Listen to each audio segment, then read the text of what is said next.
Utkarsh Small Finance Bank IPO, which yet again be hitting the primary market to raise a little over 500 odd crore. It's offering its equity to investor to a tune of around 23 to 25 per share. That's the price band. And to take the discussion forward, we're being joined by the management of the company, Mr. Govind Singh, who is the managing director and the CEO, along with Sarju Simaria, who is the CFO of the company, to discuss more about the financials of the company, the outlook, and the strategy that the bank is going to be taking going forward. Good afternoon, gentlemen. I'm going to start off by asking you about the objective of the issue. Sure, it's to augment the tier one capital. How does it help to scale the growth, and how different will the bank be as compared to all the other small finance bank available there in the market?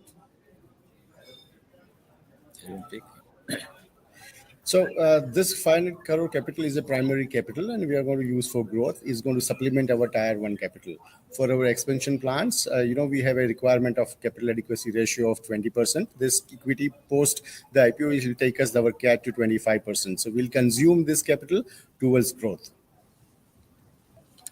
All right. I also wanted to understand your strategy as to how, with this capital growth, would you be different as compared to the other small finance bank? And also, if you can speak a little bit in the higher decibel volume, it'll be easier to capture you.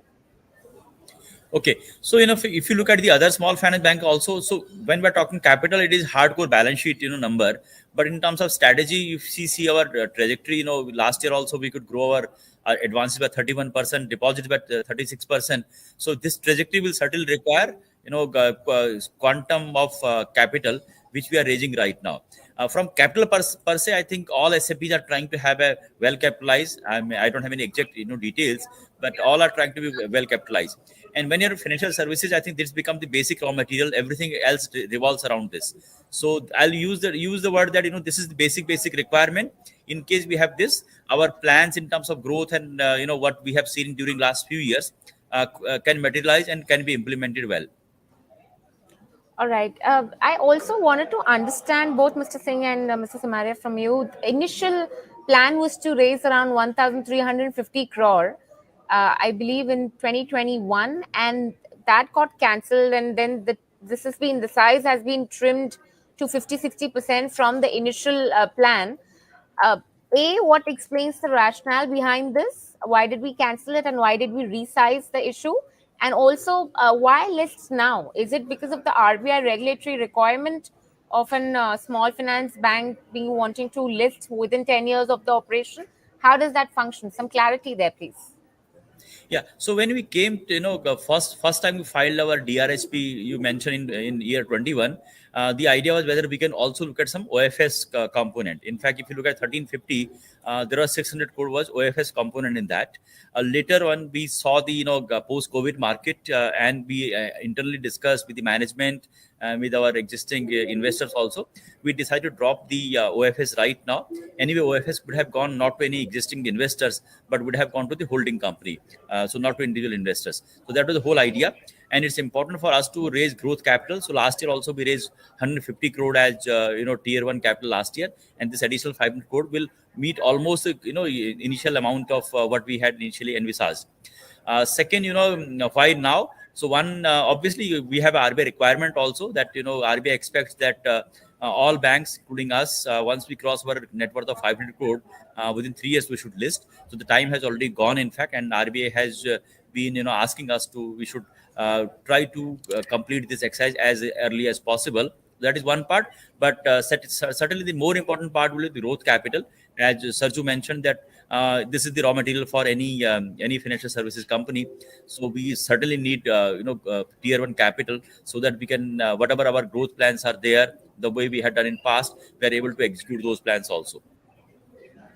Sure. I wanted to understand, as compared to peers, the CASA ratio for this bank remains a little bit on the lower side, right? Is that a conscious strategic approach by your bank? Because there is more of reliance coming in on wholesale deposit. Is that a cause of worry? How would you look at it right now? So if you look at CASA ratio, and my firm belief, because I'm also a banker for more than 3 decades now, CASA takes a little longer time, because when you open your account, it doesn't become operative account on day one. People take some time to build balances in those accounts, make the account operative account. So it really takes some time. We have been talking for last few years that CASA normally increases by 3 to 4% on a year-on-year basis when we are talking solid CASA, and that is what our plans have been during last few years. There are some, you can say slowdown during last 6-7 months since you can say October last year, but the region was little different because the rate of interest on fixed deposit across the macro segment were going up. So people are moving their money from savings account to recurring deposit, sorry, RTD and FD accounts. So that is one of the reasons why CASA has not picked up the way we envisaged or the way we planned in the S2. But otherwise, we have been talking for many years that CASA ratio of 3 to 4% annual increase is good increase. See, you'll also appreciate that our overall deposit base has grown by 36%. And if you have to increase CASA over 3%, it requires actually 60-70% jump in CASA. If you see last few years also, the CASA has almost doubled in last 2 years. So CASA is improving and increasing for sure, but it takes its own time, time and pace.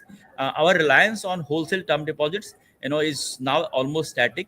Initially, when we launched the bank, we are an NBFC, so we had large book to where we had term loans, and those needs to be repaid. In fact, so initial phase and CASA takes, as I mentioned, a little longer time. So we had raised a significant amount of wholesale term deposits, but of late, our reliance on the wholesale deposit is almost negligible, and that is the trend I think we are seeing so far. Another important thing I want to mention, that when we had to raise wholesale term deposits, most of the term deposits, I mean maybe 80 to 85% of these term deposits are non-callable deposits. So these are not volatile term deposits, and many of these term deposits are more than 1 year, as far as the tenure is concerned. So they are not volatile term deposits. These are normal business, term deposits for us.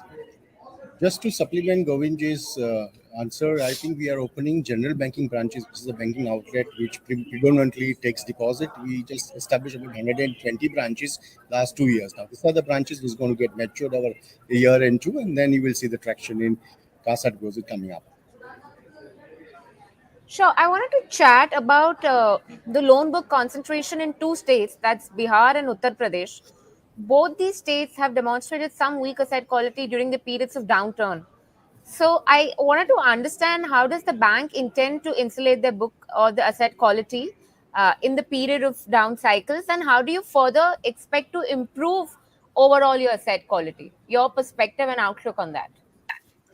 So, Utkarsh is almost 14 years old institution, besides banking, where NBFC, MFI, and Varanasi is our headquarter. So UP and Bihar are two geographies which we understand the most, and which are, you can say, from the financial inclusion angle, these are most excluded geographies, where the credit deposit ratio are very, very low. I think UP may be around close to 5% of the overall credit, of the country. Bihar is as low as around 1%. The CD ratio for place like Bihar is well below 35%, in fact. So we see a lot of opportunity at these places because general lending in these geography have not happened. And as far as the portfolio quality is concerned, and our track record for last 14 years suggests that UP and Bihar are not less than any other geography in the country, whereas the opportunity and the leads are much higher than other places. So we'll continue to have a focus on these states. Having said so, we are an all India player right now. We have 26 states and UTs, and we are increasing our footprints across the country, through our general banking branches, through our microfinance outlets, and through our retail lending portfolio also. So it's not that we are not growing other places, but yes, UP and Bihar will still remain our focused area as far as microfinance lending is concerned. Sure. That's the conscious effort there. But how about your asset quality? Talk us about that. And what is your outlook going forward? So if you see in last, obviously COVID hit everyone badly, and that is why Sure. there were issues in 21-22 results also. But off late, and if you see the last March 23 results also, I'll use the word, we have almost come out of COVID. I mean, I can't say it's almost 100%, but the major impact of COVID is over, and we are seeing a new normalcy in our businesses, in our collections part, and that is happening across. So already the trajectory of collections that we had seen towards the second half of March 23, there is no reason why that should not continue, and we don't foresee any challenge as far as credit cost or overall portfolio quality is concerned, and particularly if you are talking of this area. In fact, in past also we have seen a lot of in terms of sometime drought, sometime floods, and some other issues also. But overall portfolio quality has always been maintained. So we have no reason to believe that there will be any challenge in going forward, and especially because the type of starvation we are seeing in terms of credit in these two states, I think the requirements is very high, and the credit quality will also be maintained. Just to Point add, well taken. Please go ahead, gentlemen. just to add, COVID was a swan event where actually nobody was prepared, but now we have the learnings behind us. So what we are doing, we are also creating a provision, an extra provision on the JLG book, which is 1% of our 8,000 crore portfolio in March 22, which is 80 crore that we have created in FY23. So our profit after tax, which is 404 crore, is after creating in this extra provision more and over and above the direct provision. So the learning is that we'll be creating this provision and we'll inch it up over a period of time, which will give us enough cushion to see if there is any headwinds coming in future. Sure, let's talk about your gross loan portfolio growth, which has thus far been the highest between FY19 to 23 amongst the small finance bank. And that could also be attributed perhaps due to also a smaller base. I wanted to understand what explains this pace of growth, how sustainable this would be, and how do you intend to garner more market share deposits overall in light of the competition that you're facing within the markets, please? So to me, I think competition is not that much there, especially in the segment where we deal with. But having said so, let me talk about the way growth we have shown. So one is that microfinance portfolio or the microfinance lending business we are doing for last 14 years. We understand this very well, and we are seeing a good traction in that during last 2 years also. But what is more important that during last 5 to 6 years time, we have created at least 5 large verticals, which will become large going forward in terms of asset verticals. So like MSME, lab businesses, affordable housing, wheels, small corporates. These are some of the businesses which were initiated after bank was launched in January 2017. And gradually now these are full-fledged verticals with a proper you can say credit team, product team, collection team, and sales team, and led by one of a very senior person who has good exposure or good experience in that industry. So now we are seeing that all these verticals are also growing. So while the percentage growth of microfinance, because it's a larger business for us, is not to that extent, we are seeing 15-20% type of growth of microfinance portfolio. But other portfolios which were created because of a low base, what you mentioned, I think there the growth rate is much higher. So when we talk of say 31% growth last year and 26% each for previous 2 years, I think it is because of combined effect of microfinance, coming back, and our new verticals which were created during last few years time. They are yielding results now. So and again, my sense is this trend and trajectory will continue. We have no reasons to believe that there will be any challenge in this trajectory. All right. So you expect the loan growth to continue going forward at the same pace, or do you expect some moderation to come in given the scales have now kicked in? How are you looking at it?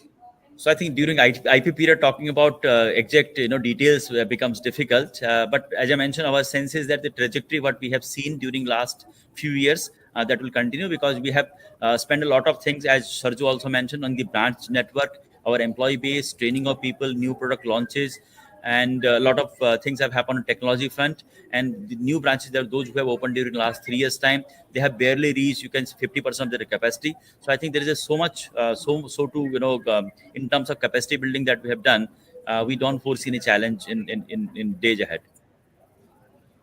Sure. The last question that I have for you, gentlemen, in that case is the bank in the past has also received a show cause notice from SEBI regarding alleged non-compliance of provision of Companies Act 2013, where the company, has kind of not made, there has been a delay, rather, let's just put it that way, as per the RHP. There has been some delays in making some amount of disclosures and regulatory filings to BSE under the listing regulations. How can one look at that? And could you explain the whole issue at length? So, when we launched the bank and we are NBFC MFI, the requirement of compliances and are for a bank are, way higher than what these are required for NBFCs.